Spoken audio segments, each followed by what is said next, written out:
Hey, what's going on, everybody? It's Not Your Average Josh back here for another movie review, and today I am reviewing the new movie coming out this weekend, The Blackening, the new horror comedy directed by Tim Story. But before I get into my movie review, as always, I do want to say if you're watching this, hit that like button if you do enjoy this video, or if you just want to give some support out there, leave a comment down below. Also, if you have any thoughts on this movie, or maybe what's your favorite horror comedy, whatever you want to put down there in the comments.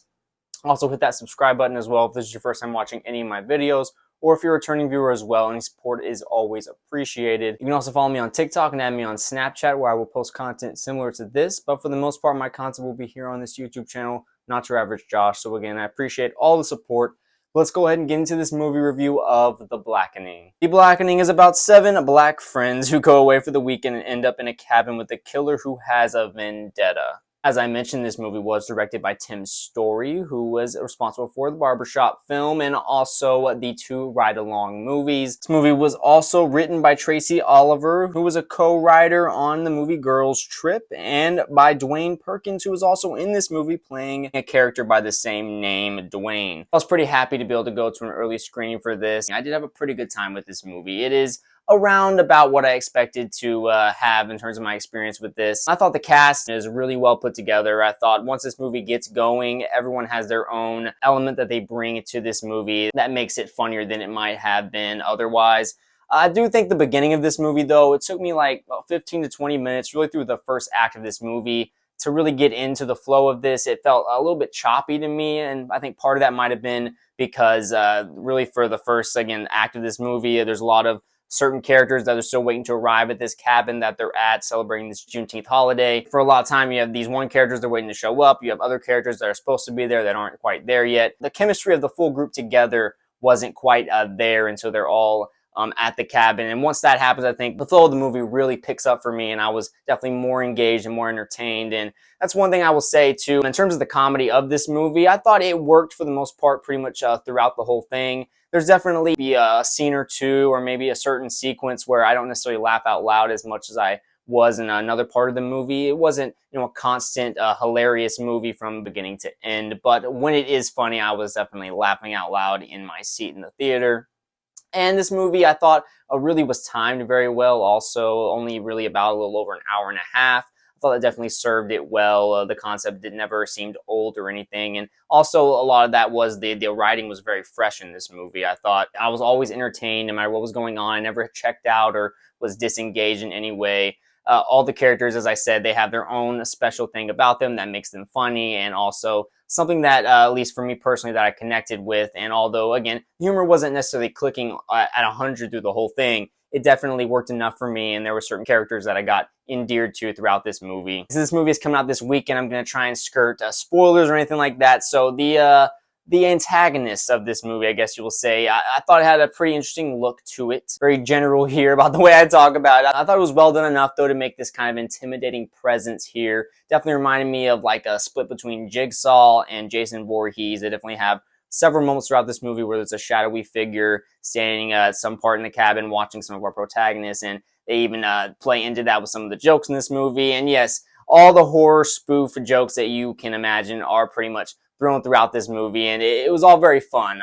Again, it all pretty much worked for me throughout most of this movie. Having a lot of the humor being on the black person always being the first one killed in the horror movie, and just all these different jokes that obviously go down that road. The big game that they play, that they're forced to play at a certain point in this game, is called The Blackening, so where the movie comes from. And it was an interesting game, and again, it reminded me a lot of Jigsaw. And then when the presence was on the hunt, I will say it definitely had that Jason Voorhees vibe. So I thought they did a pretty good job overall. The direction was actually surprisingly well done in terms of just, for Tim's Story here.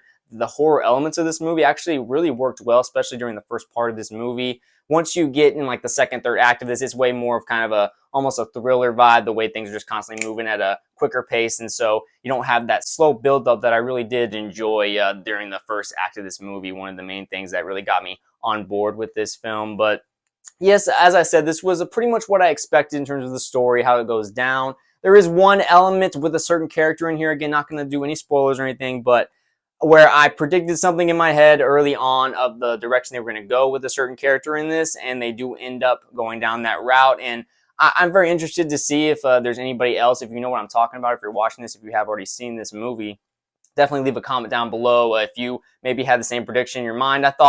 I can't quite tell if it was too telegraphed or if it just if I just spotted it maybe quicker than others. So it'll be very interesting to see what people say about that once this movie comes out. But I think this is definitely going to be a movie that's fun for younger people to go out and see, have a good time, laugh a lot. That R-rated humor is filled throughout this. I definitely think this movie is way more rated R for the comedy than for the violence. Like, honestly, the majority of this movie takes place really in one night, and so a lot of dark just background and settings that you're at here. And so when there is bloody moments in this movie, honestly, I don't really remember like much gruesome shit. If the language wasn't so crazy, it almost maybe could have passed at PG-13 in certain moments in this. But we're also very fun with the concept they had here on Juneteenth. I think is a very clever concept. I like the poster for this movie. We can't all die first, which is very funny, clever marketing there. And yeah, I think I just had a pretty good time with this movie. About, again, as I was expecting. Wasn't expecting to be blown away or anything, or be like the greatest movie of the year, or even the greatest, horror spoof or horror comedy or anything like that. But for me, I definitely lean on the side where I laughed enough throughout this movie to where it's definitely a positive recommendation in terms of that, and just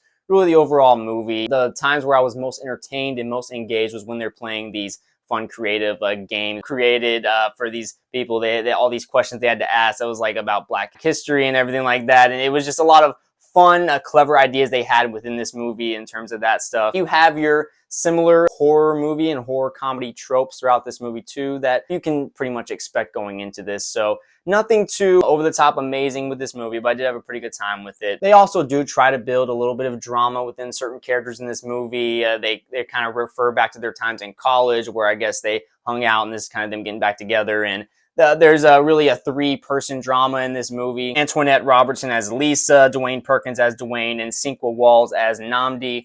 They have this kind of trio, not necessarily like a love triangle, because Dwayne's character is playing a gay character, but they have this certain dynamic going on. Nnamdi and Lisa have always been together. Dwayne has always been the guy when Nnamdi fucks up and breaks up with her, that he's always there for her. So they have this kind of drama going throughout this movie because he shows back up and Dwayne feels the type of way about it. So they try and do that with certain characters, them being the most so within the writing of this, where they're trying to build a little more of dramatic tone at times with the characters so you can be a little more invested in them. And it was fine overall. I thought that they did a good job of not leaning too hard into that to making this more of a maybe too serious of a feel. I thought they definitely kept the tone in the right area throughout this movie that helped me have a pretty good experience with this movie. But that's my main thoughts. I'm going to give The Blackening a 7 out of 10. I think if you're interested in this movie, you probably will have a good time with it. It was definitely plenty of laughs to have throughout, and just a nice addition in the horror comedy category. But what do you guys think? Have you had a chance to maybe see this movie already? Are you planning on seeing it? Do you not give a shit? What are your thoughts on horror comedies in general? What is your favorite horror comedy? Whatever your thoughts are, leave a comment down below. Also, hit that like button as well if you enjoyed this video, and hit that subscribe button also if this is your first time watching any of my videos, or if you're a returning viewer as well. Any support for this channel is always appreciated. You can also follow me on TikTok and add me on Snapchat, where I will post content similar to this. But for the most part, my content will be here on this YouTube channel, Not Your Average Josh. So again, I appreciate all the support. Be looking for more videos very soon. Doing a little film review series of all the Indiana Jones movies leading up to the new one coming out at the end of this month.